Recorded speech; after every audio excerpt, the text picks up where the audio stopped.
teve polêmica aí, já tá tendo rivalidade nessa Libertadores.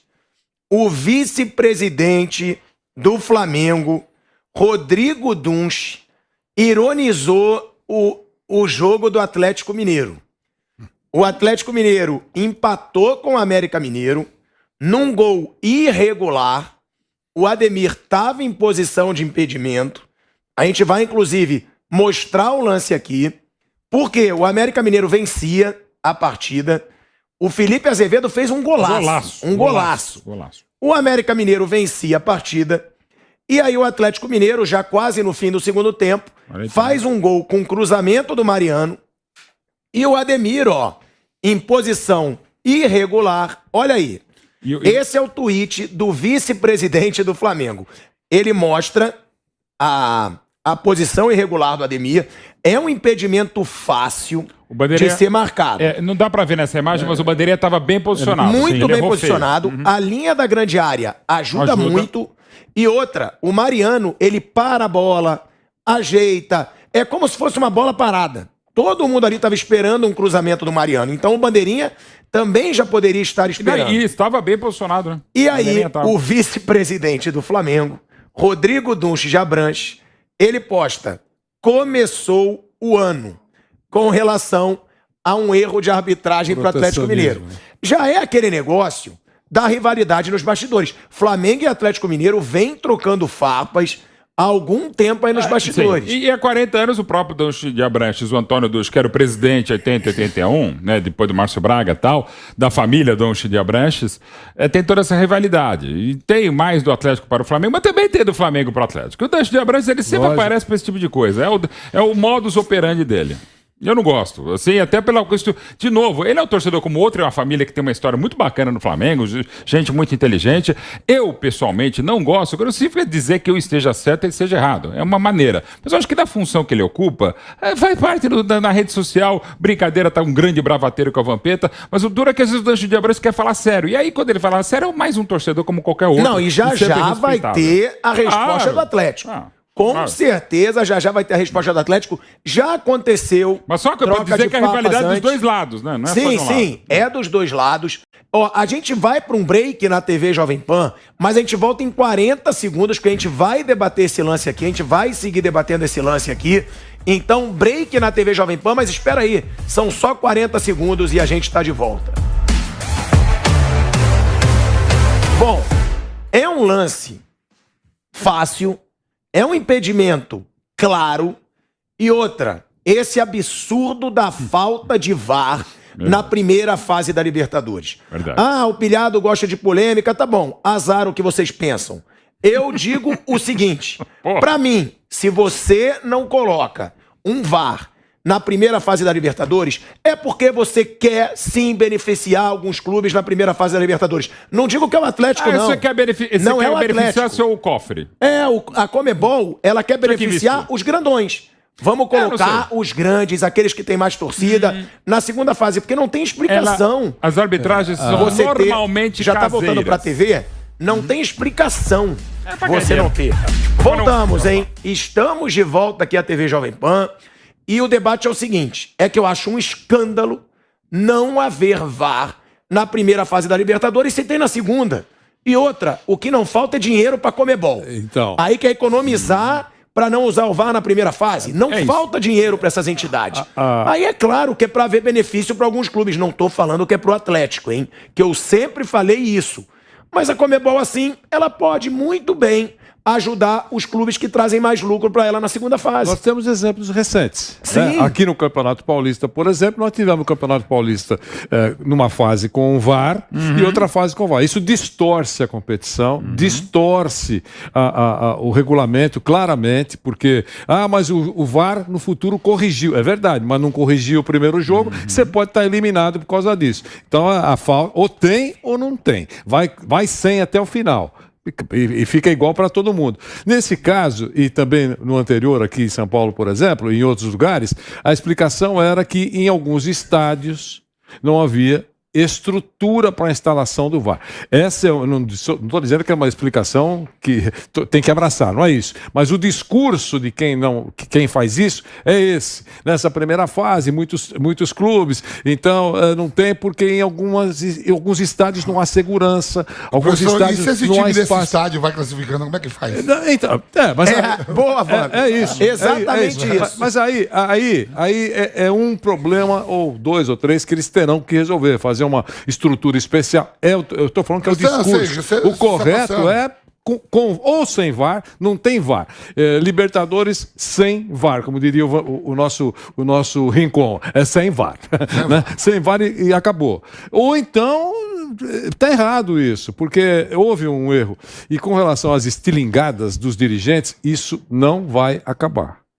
Né? Você pode aplaudir ou não, mas não vai acabar. E os torcedores curtem isso. E porque os torcedores curtem isso, os dirigentes jogam para a galera.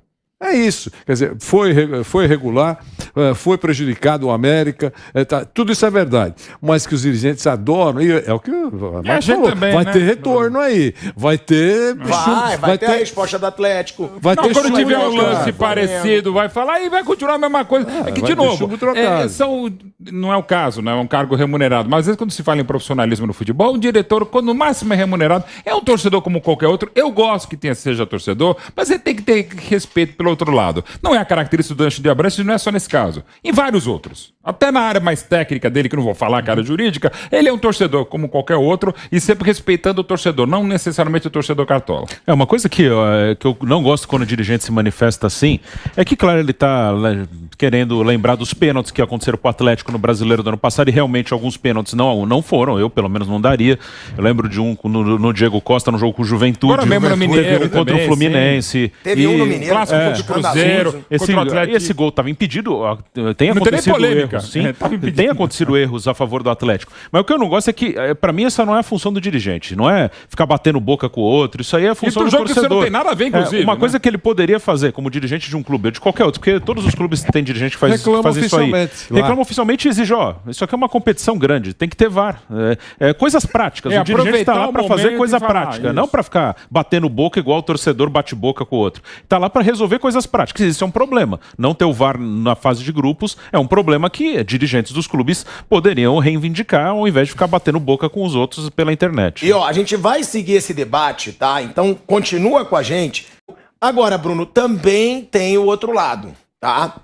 A gente vai encerrar já na TV Jovem Pan, então eu te peço também para ir pro YouTube da Jovem Pan Esportes, porque a gente segue até 1h30, mas só encerrando pra TV, o Flamengo, claro, se posiciona assim, porque os atleticanos por muitos anos sempre falaram do José Roberto Wright, que o Flamengo eliminou o Atlético Mineiro. Em 80. Sim, que o Flamengo foi campeão da Libertadores por causa do Wright. Então tem todo um passado aí em torno disso. Eu estava falando aqui com o Bruno sobre isso, né? Porque o Flamengo, ele hoje aponta muito para os erros da arbitragem a favor do Atlético Mineiro por tudo que os atleticanos falam há tantos anos. Então, essa rivalidade, Flamengo e Atlético Mineiro, eu acho que sempre um e o outro vai apontar quando tiver erro de arbitragem pro outro lado. Ô, Asmar, você pode colocar vários aí num pacotão só, né?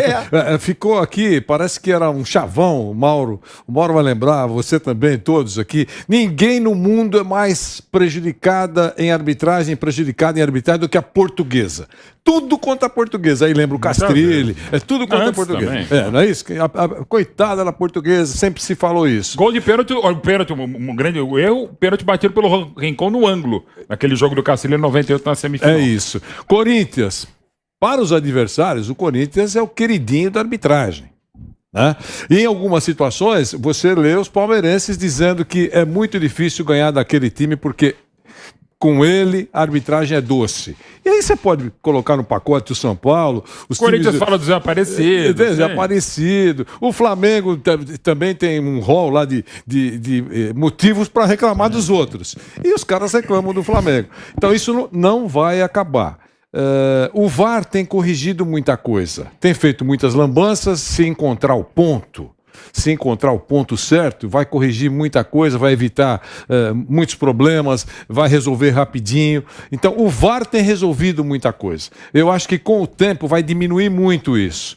Mas, de qualquer maneira, esse é um discurso e uma novela que não vai acabar tão já, viu, Osmar? E só um detalhe, mas vai minimizar, por exemplo, o lance de ontem do Ademir não tem polêmica, é um lance de impedimento, acabou. Né?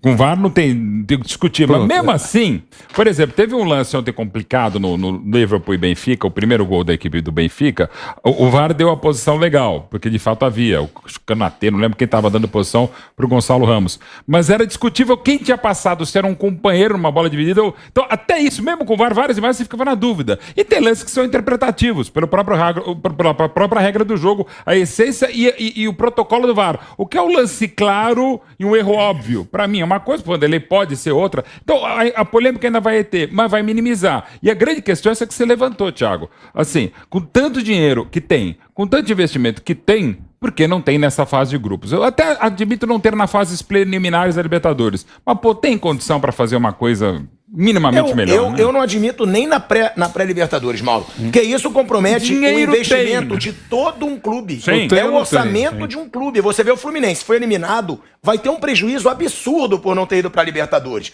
Então, mais de 15 milhões no mínimo. A Conmebol não ter isso. Estamos de volta à Rádio Jovem Pan também. Rádio e YouTube. Você que está no YouTube, já 22 mil pessoas simultâneas. Deixa o seu like, é muito importante pra gente. Se inscreva no canal Jovem Pan Esportes. Bruno. E no jogo do Fluminense teve um lance do David Braz, né? Teve um lance polêmico no jogo do Fluminense com o Olímpia. E o Fluminense pode ter sido eliminado por causa disso. Provavelmente. O Fortaleza teve um lance polêmico contra o Colo-Colo, um pênalti que foi pênalti e não foi marcado pro Fortaleza. Agora esse lance do Atlético Mineiro, o que eu falo é o seguinte, a Conmebol, a gente sabe que a gente pode esperar todas as vergonhas dessas entidades. Conmebol, CBF, isso aí é vergonha atrás de vergonha. Agora, o que me surpreende é não haver um movimento dos clubes cobrando isso. Porque pelo jeito até interessa para os clubes, tá bom, vai, deixa sem VAR aí na primeira fase da Libertadores, porque um erro desse, ele pode comprometer o América Mineiro. Olha a história que os jogadores do América Mineiro estão fazendo, gente. E aí ele pode não ir para a segunda fase por causa disso, porque é uma vitória importantíssima para o América Mineiro. O Fortaleza está muito arriscado agora de não passar para a segunda fase. Se fosse marcado pênalti, poderia ter mudado a situação do jogo. Não dá para aguentar isso quieto. Eu sou muito reticente, isso que você falou é uma verdade, dos clubes não se manifestarem. Eu sou muito reticente quanto à questão de profissionalização da maioria dos clubes brasileiros e até da formação da liga. E pode até ter uma liga, mas eu não acho que será no modelo que é parecido com outras ligas. Eu acho que no máximo vai ter uma empresa organizando, mas não vai mudar o formato de calendário. Talvez só... Coisa que já acontece. Quem negocia direito de televisão no Campeonato Brasileiro já há um bom tempo são os clubes, não é a CBF. Então, capaz só de ter uma empresa junto. Mas porque eu acho que realmente os dirigentes eles gostam do caos. Eles gostam do caos até para justificar algumas coisas. Eu perdi. Se tiver tudo andando muito bem, a arbitragem muito boa, o calendário muito bom, eu não vou ter uma bengala para me apoiar. Eu não vou ter uma justificativa. Então, como tem o caos, quando eu perco, eu posso falar que o juiz é ruim, eu posso falar que o calendário me atrapalhou, eu posso reclamar do gramado, eu posso reclamar de não sei o quê. 5-0, a culpa foi do árbitro. Então, eu acho que eles gostam desse caos. Um participante de reuniões que tentam programar ou concretizar a Liga no Brasil, um deles diz que talvez o grande obstáculo é a falta de confiança em torno da mesa. Estamos todos lá, teoricamente, com o grande objetivo de formar a liga para a gente fazer a nossa liga, tá certo? Mas eu desconfio muito que o Vampeta está puxando para o lado dele, porque no fundo, ele quer dar uma bicicleta em alguma coisa. E a recíproca é verdadeira. Então, é muito difícil um acordo. Vai sair, porque é inevitável, na opinião daqueles que estão muito próximos desse tipo de negócio, é inevitável. Vai acontecer a Liga no Brasil, vai acontecer a Liga em São Paulo, vai acontecer. Não sei quando, mas vai acontecer. Mas que é a desconfiança, Asmar, onde pega a coisa, um não confia que aquele está sendo realmente parceiro, pelo menos nesse momento, vamos ser adversários só no campo, mas aqui nós temos um negócio e nós dois, ou todos nós nós vamos ganhar um dinheirão com isso. Eles não acreditam nisso. Ele acredita que, não, eu vou tomar um capote desse cara aí. Então, isso está dificultando muito o prosseguimento das negociações. E dentro daquele que falou o Bruno, e que duas pessoas razoavelmente importantes no futebol falavam, primeiro o João Avelange e o Sepp Blatter, ex-presidentes. O Avelange é presidente da FIFA de 74 a 98 e o Sepp Blatter de 98 até ser escorraçado em 2015. Eles sempre defenderam, eles foram contrários ao uso da tecnologia porque, palavras, né? O Vanderlei conhece muito bem, do Avelange e do Blatter. Para ter discussão amanhã. Porque precisa ter discussão, precisa ter o bate-pronto no dia seguinte, se não tiver. A gente continua tendo com o VAR e vai continuar. E acho melhor a gente falar de tática, de técnica, de sentimento de torcedor, tantas paixões que envolvem o futebol, do que lances subjetivos e alguns erros terríveis. Alguns erros que até são humanos, mas acabam sendo desumanos. Então, assim, vai ter, e ainda em cima que vai sair a liga de um jeito ou de outro, com quem vai ser, não se sabe, mas a gente imagina. Mas ainda aquela mentalidade que é dos anos 60, mas que, pegando aqui o exemplo de São Paulo, do derby Corinthians e Palmeiras, dois grandes dirigentes, o Vicente Mateus do Corinthians e o José Gimenez Lopes, que era de uma família de corintianos, o espanhol, mas era no palmeirense. E eles tinham duas frases clássicas, que é difícil saber quem falou primeiro, assim, se é bom pro Corinthians, é ruim pro Palmeiras. E inverso. Então, assim, é aquela coisa que eles não se entendem. O Vanderlei acompanhou muito bem o Clube dos 13 lá em 87. Quantas coisas também não foram pra frente por causa disso? É bom pra todo mundo, mas de repente eu não quero que seja bom pro meu rival. Então não sai um negócio. E evidentemente todo mundo perde com isso. É isso. E não é só de clube, né, que a gente tá falando. Não. O ser humano, ele é egoísta. A verdade é essa. O ser humano, geralmente, ele pensa no umbigo dele. E é isso que acontece com os clubes também. E no futebol, muitas vezes... O dirigente do Flamengo quer o bem do Flamengo, do Palmeiras quer o bem do Palmeiras, o do Galo quer o bem do Galo. E o torcedor, Thiago, muitas vezes, e eu acho isso compreensível, das tantas desumanidades, mas bem humanas do futebol, às vezes eu não torço pelo meu, eu torço mais para que o outro se estrepe. E uma coisa bem brasileira nos últimos anos, que é assim, sai o gol, o que você faz? Abre a janela e berra o quê? Chupa! Você não grita gol do seu time, você grita chupa pro vizinho de lado, pro vizinho da frente. Chupa! É isso!